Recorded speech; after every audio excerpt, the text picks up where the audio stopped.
Над Атанасовското езеро минава прелетната магистрала на птиците Вия Понтика. В езерото зимуват, хранят се и гнездят стотици защитени видове птици. Вместо в туристическа атракция, близостта му до града превръща района в сметище.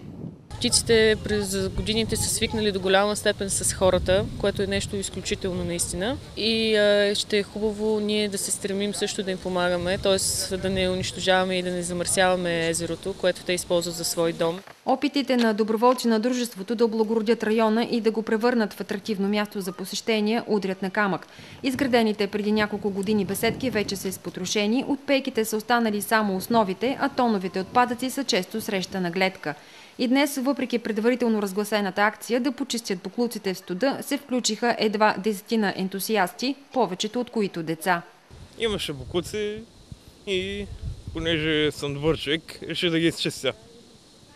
С чувство за хумор младежите дори си организираха конкурс за най-оригинален боклук, открит и схвърлен в района на езерото.